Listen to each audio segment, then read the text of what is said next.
Legal. Good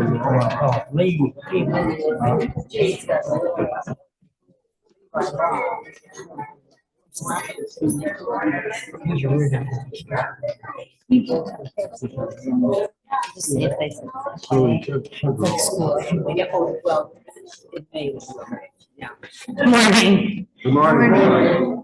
Please join me in the call to worship. To worship is to stand in awe under a heaven of stars, before a flower, a leaf in sunlight, or a grain of sand. To worship is to be silent, receptive, before a tree and serve with a leaf or a To worship is to work with dedication and with skill. It is to pause from work and listen to a strain of music. To worship is to sing with singing. Is to listen with storm, to still. Worship is the mystery within us, reaching out to the mystery beyond.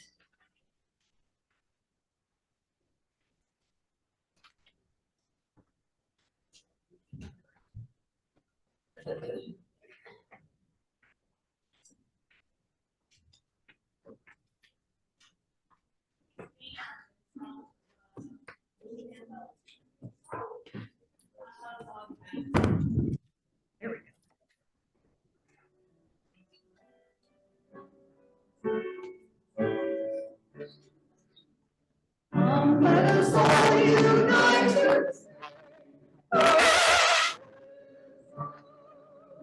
Let heaven and earth fall. Let every soul from sin away.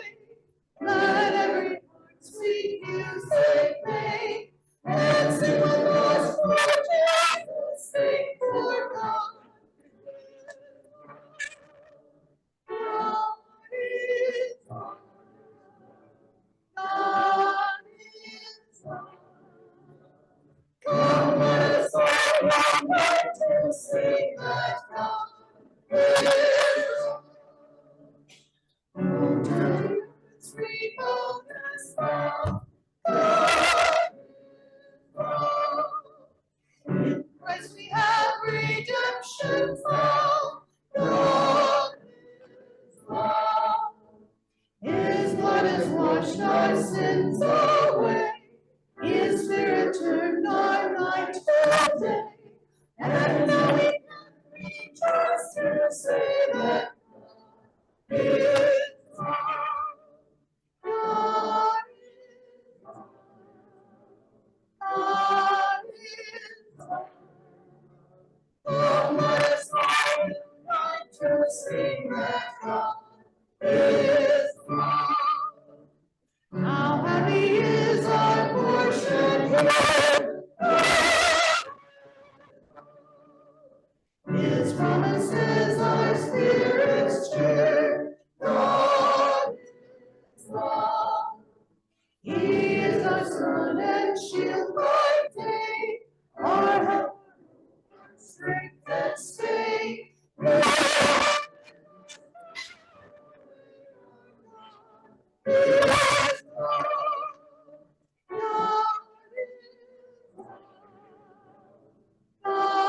is God. Come, let us all unite to sing that God is. And turn way back, 599, he leadeth me.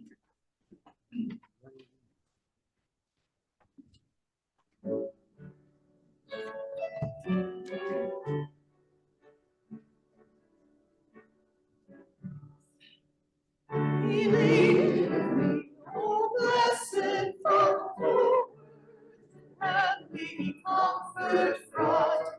Whatever I do, wherever still 'tis God's hand that leadeth me. He leadeth me by his own hand. He leadeth me. His faithful for by his hand. Sometimes it seems the deepest blue, sometimes very flowers bloom. White waters from the troubled sea, still 'tis his hand that leadeth me.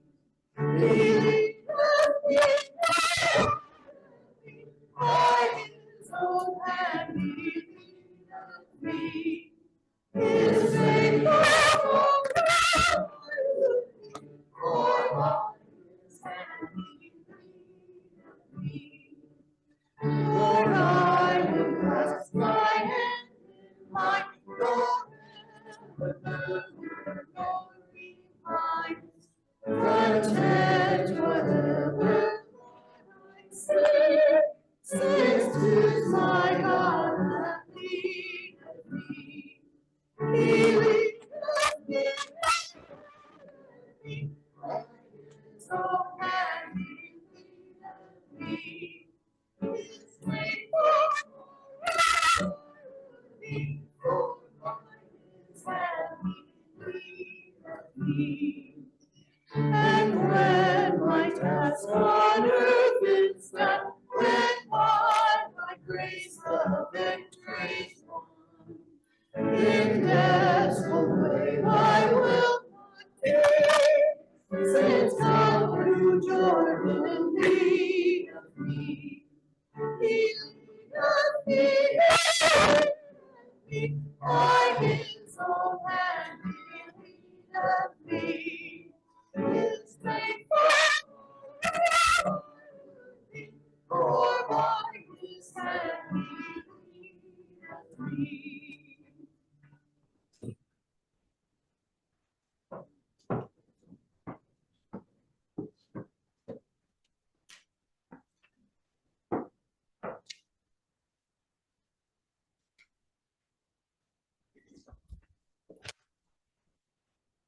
Scripture today comes from Matthew 20, 1 through 16.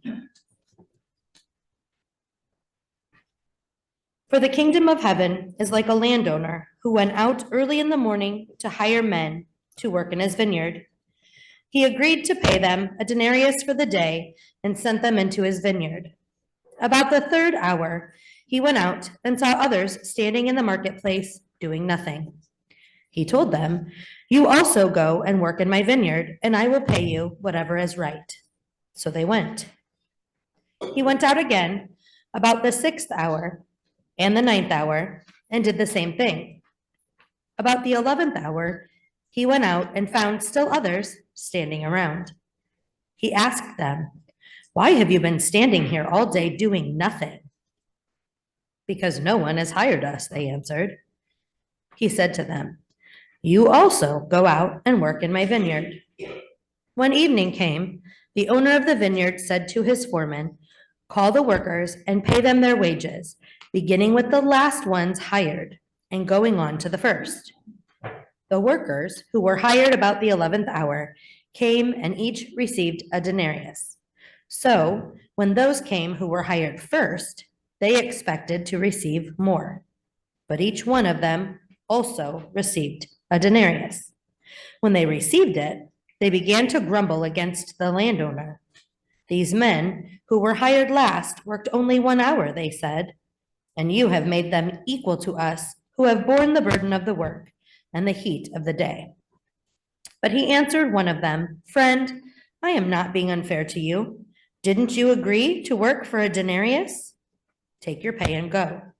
I want to give the man who was hired last the same as I gave you. Don't I have the right to do what I want with my own money? Or are you envious because I am so generous?" So the last will be first, and the first will be last.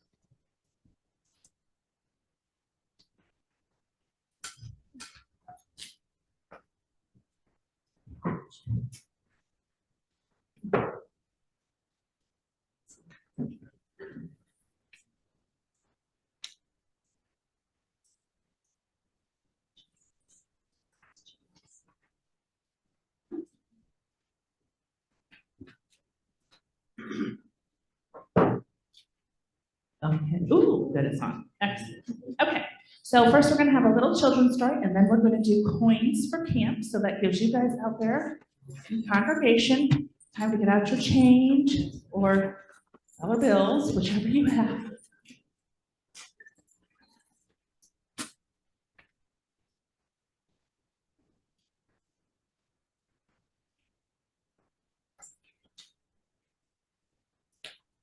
Let's start off by lining you up in line. Can we get the tallest first and the shortest last?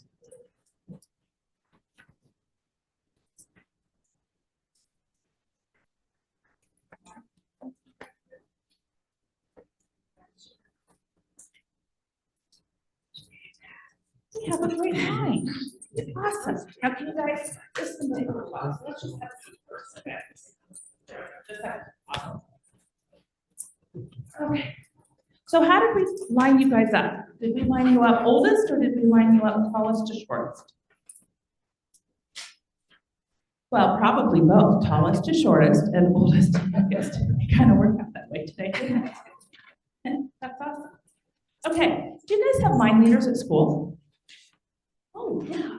All righty. And what is the job of that line leader at school? Do they lead you where you need to go? Maybe they lead you to specials or to lunch or how about recess? Oh, but after lunch too? Oh, yeah. All those are good places to lead them, right? Now, does that mean there's somebody in the back that's the very last person? There is somebody in last. What does it mean to be last?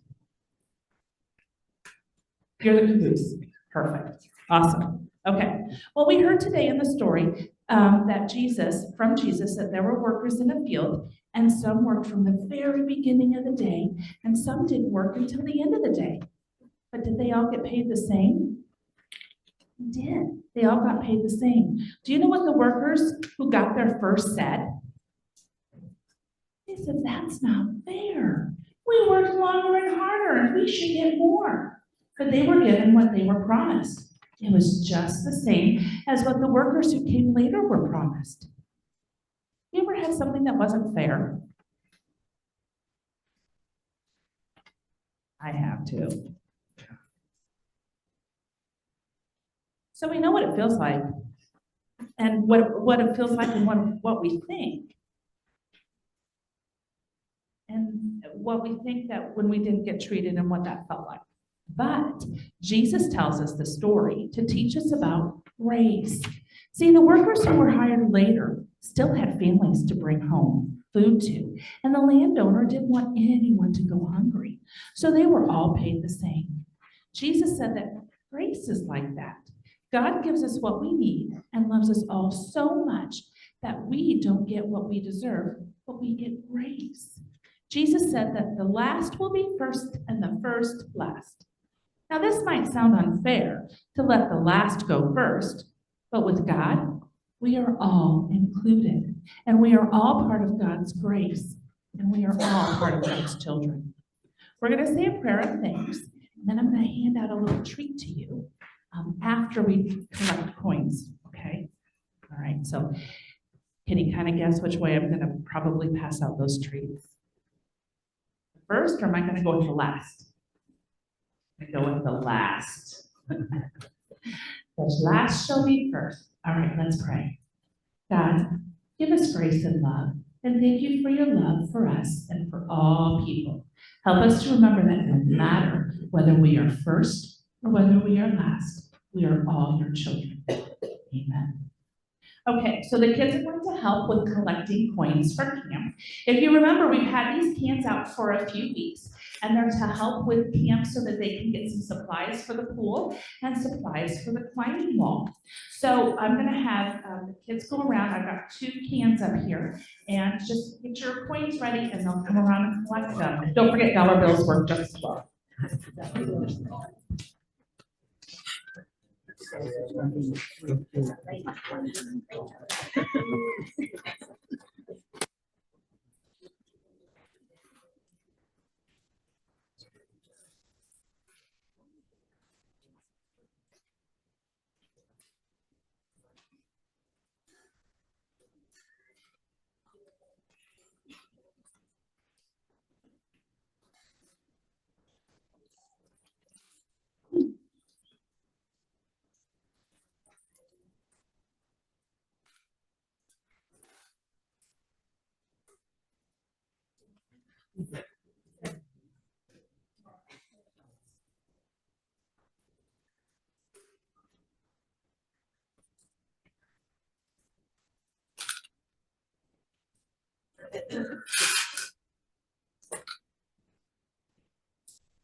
This parable that Jesus tells about the workers in the vineyard all getting paid the same is probably, arguably, one of our least favorite parables. It's probably one that makes us a little bit uncomfortable, one that we're not quite sure what to do with. And so there's historically been a couple things that we do with it. On the one hand, we try to dig in and find a detail and find something that makes this all fair, makes this all kind of logical and even-keeled. Well, maybe there was something cultural about the people who were there late in the day, that they had done work elsewhere. Maybe there was something else going on. Maybe there's something more to it. Maybe we're not understanding it right. The other thing that we maybe try to do to make it a little more comfortable is over-spiritualize it. Well, this isn't talking about how you actually run a business. This isn't talking about an actual situation. This is about heaven. This is about how everybody gets the same reward at the end of life. But no matter what we do with it, the meaning is still there. In the end, Jesus will come around to say, the last will be first and the first will be last. This is upside down. Jesus' theory of justice and economics goes against what we would assume and what we're probably comfortable with. Surely Jesus can't mean that these people actually all get paid the same even though they worked different amounts of time. Surely he can't actually mean that. When I was in college, now, take any story I start with when I was in college with a grain of salt, because this one's maybe a little bit salty, but I was taking a class called Theories of Justice, and it was a really good class, and it was kind of understandings, different cultural and societal understandings of justice. What does justice look like? And there's all these theories of justice out there. And one day when we had class, we were supposed to kind of give a presentation about our own theory of justice. Come up with your own theory. And every theory has a nice title. the egalitarian theory of justice. These great words and whatnot. And I was really ill prepared for class. And on my way to class, I stopped at the bathroom. And so when I got to class, I had this broad idea. I'm going to wing it. I'm just going to go off on a tangent here and talk about whatever's on my mind. And so I came up with the urinal theory of justice. And actually, I've kind of stuck to it. See, in a men's restroom, there's a line of urinals. And there's always one on the end that's low. It's kind of the kids' one. That's always the one I gravitate towards because I'm short.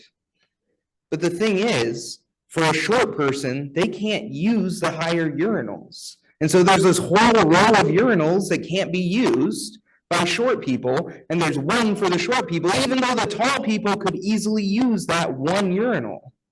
So why wouldn't you make them all the same height?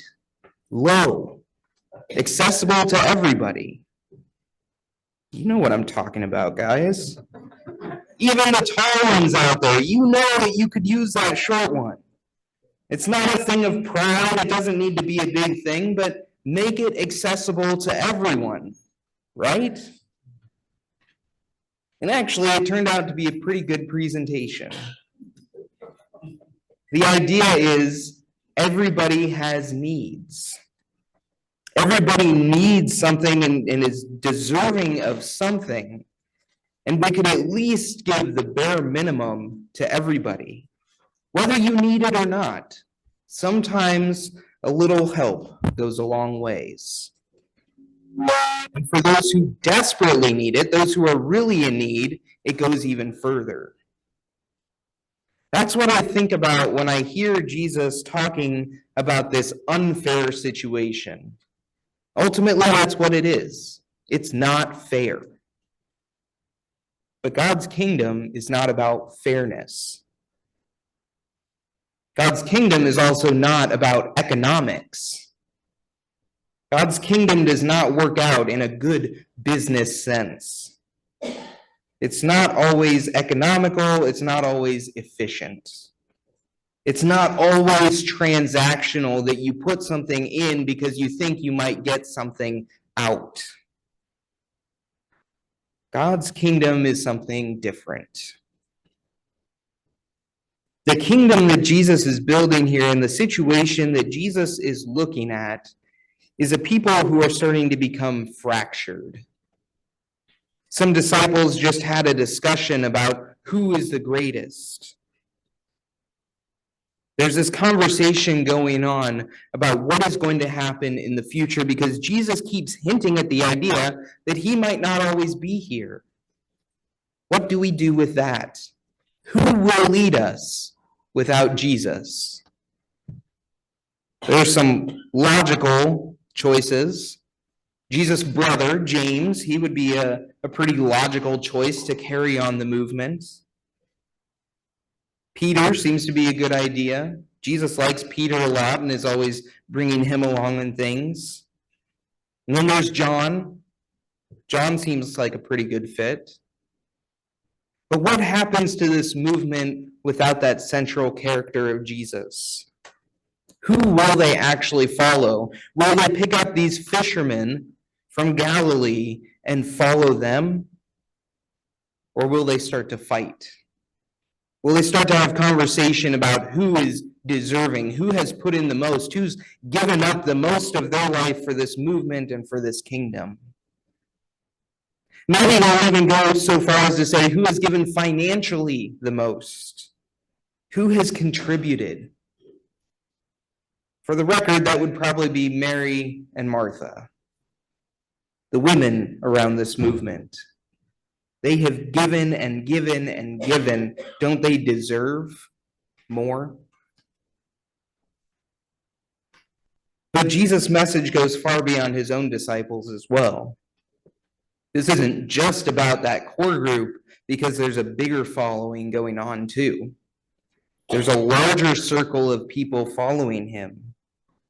There's what he calls the disciples. Not just the 12 apostles, but disciples, those who are following with their lives, those who are catching on and going from place to place with this whole movement? What have they given? What do they deserve? What is their place going to be in this whole thing? Jesus is also identifying here something that goes far beyond even his own movement, even those who are familiar with him, but into a society that looks to be fair, at least from the point of view of the Pharisees and the Sadducees.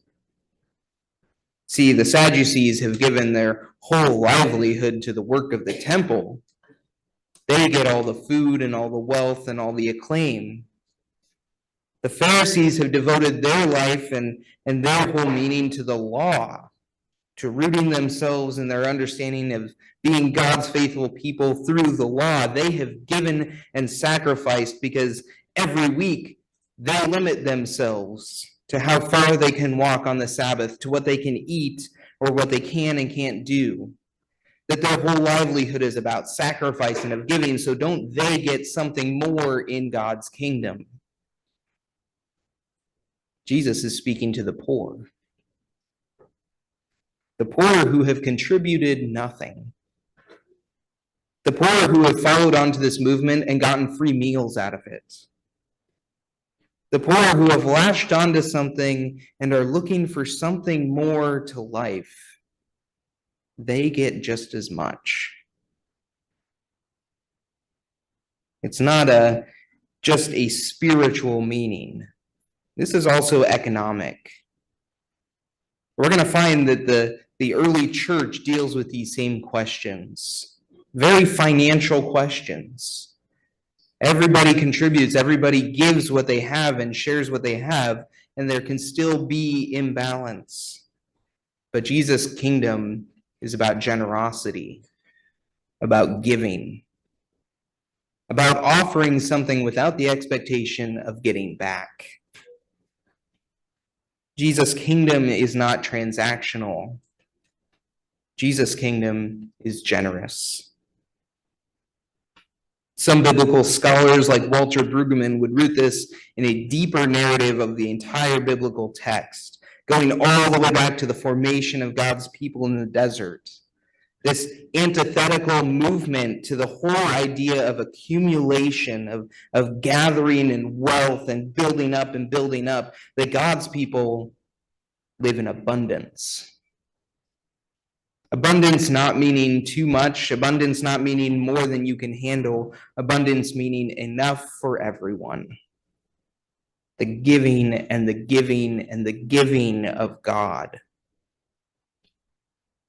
Jesus speaks to a similar kingdom, one that he is building among the poor, one that he is building among the laborers, identifying that it's those laborers, those poor laborers who simply wait for work. Even they deserve as much as those who go out first thing in the morning and get hard at it. Jesus' kingdom is something different. We can see here this interpretation. It's a little bit dark, but you have kind of the wealthy, the well-off, who obviously are the workers who are saying this is not fair. They're getting their pay. But look who they're motioning towards. If you can see it, they're elderly, they're ragged, they're poor. They're excitedly counting what they have earned. Not because they've put in any more than anyone else, but because they've been called and asked. They have gotten an opportunity that's going to go 1,000,000 times further in their life than in the young, strong, able-bodied individuals. I often, when I saw this painting first, it struck something with me, a memory of when I was in Egypt and living in this community that everybody had a role to play. Everybody was guaranteed housing, everybody was guaranteed a meal, and everybody contributed in some way. Some people had to make all the meals. They worked hard all day long to feed as many people as were in this community. Other people were painters. They would simply paint artwork that was going to be sold.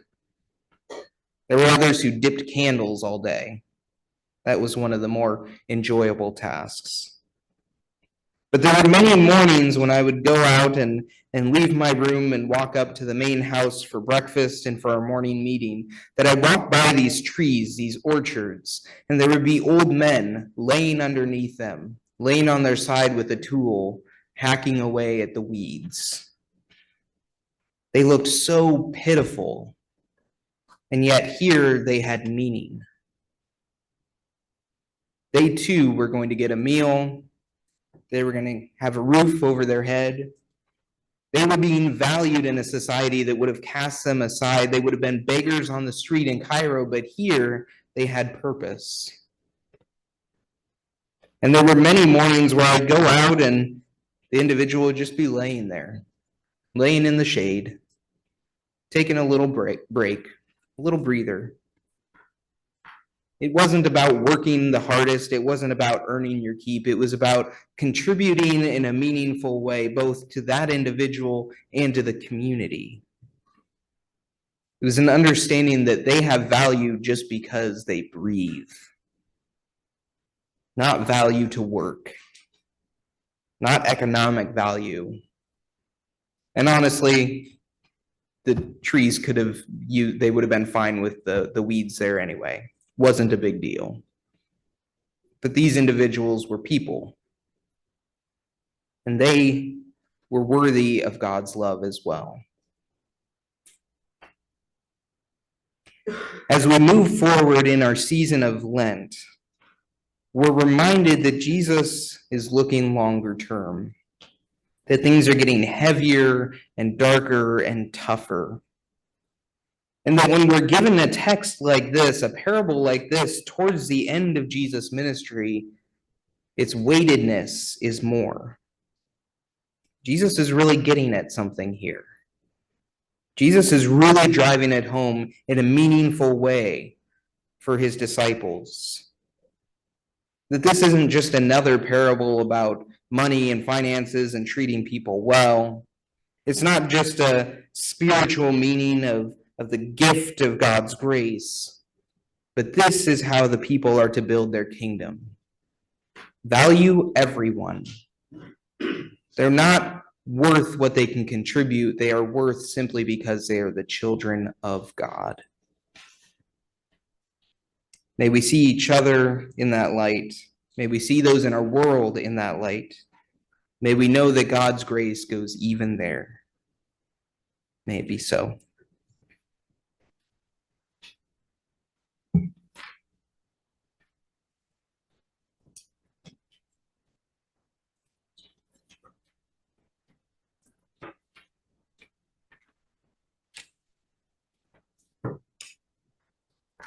So if you will stand, our next song is not in any of our books. It will be up on the screen.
Be still, my soul, and change in tears. Yes,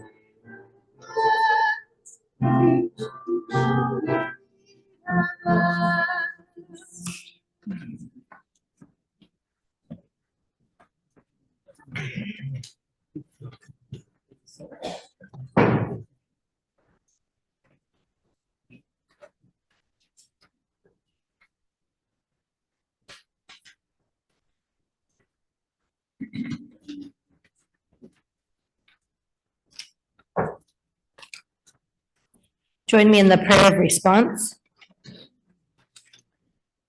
Liberating God, your Son taught us to pray for your kingdom to come on earth as it is in heaven.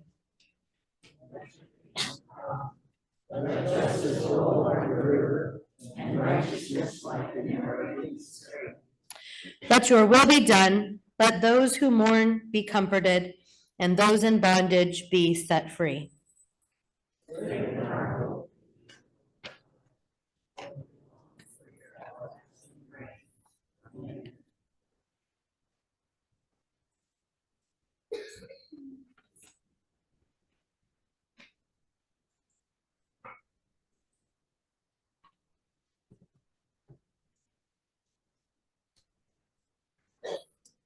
We'll have our time of sharing and announcements. Looking in the bulletin, this is the final week for Coins for Camp, so if you missed the kids in their cans, drop it on your way out. Got a call from Jean Clark. She is finally going to start treatment this week. She had to do all this preliminary stuff to kind of get fitted for protection for her teeth and her head and whatnot so that she can get radiation on her tongue. So it's a joy that she's finally getting to do the treatment. I think it's been a long bit of waiting for her. This Wednesday morning at 9 o'clock, faithful followers, is that correct?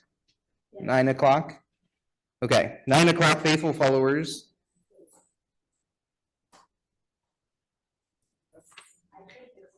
No, 9 o'clock, faithful followers at 9 o'clock. And Odie will be here to speak again. And so for those who have normally been gathering at 10 o'clock on Wednesday morning, we won't do that this week. Come at 9 o'clock and hear Odie. I think we have enough people for the Getting Ahead classes. Thank you to those who have volunteered. I think we've got it covered. I will send you details a couple days before, just so if anything changes. But thank you for offering to do that. I think if you really want to do that and you're not on the list and you haven't talked to me yet, let me know and I'm sure there will be time ahead that they'll need more meals. We also started the new Sunday school quarter this week. The membership class / refresher, working through Michelle Hirschberger's book, God's Story, Our Story. All we did was read part of the intro. So if you're wanting to be a part of that, I have more copies. Let me know. We'll be doing chapter 1 next week. Following the service this morning, we'll have a meeting after a brief break. We'll have a meeting about refugee sponsorship and what that might look like. We're not looking for a commitment. We're just looking for interest. And I'll tell you more about what that commitment looks like. And then we'll have further conversation. So if you're interested in refugee sponsorship, please stick around and we'll meet and talk about that. Potluck and game night on Wednesday at 7. That'll be a good time again, I'm sure. Food pantry this week, worship planning tomorrow evening. Are there any other announcements, prayer requests?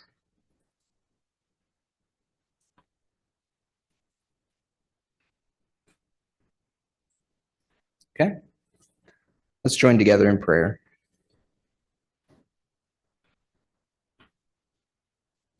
God, who calls us to build your kingdom, Call us now into your presence. Let us find you at your table and be with you there. Let us dwell in your holy hope, not because we are deserving, but because we come. Bring us close to you and let us know your ways of justice, your ways of peace, your ways of generous mercy. Lead us to be your people now in all that we do. Pray these things in your name. Amen. You'll stand together for the closing song, number 327, and is this in the blue book? Great is thy faithfulness.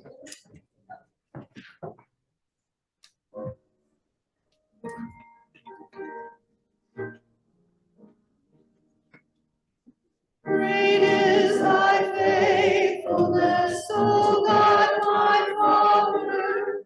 There is no shadow turning with thee. Thou changest not, thy compassions they fail not.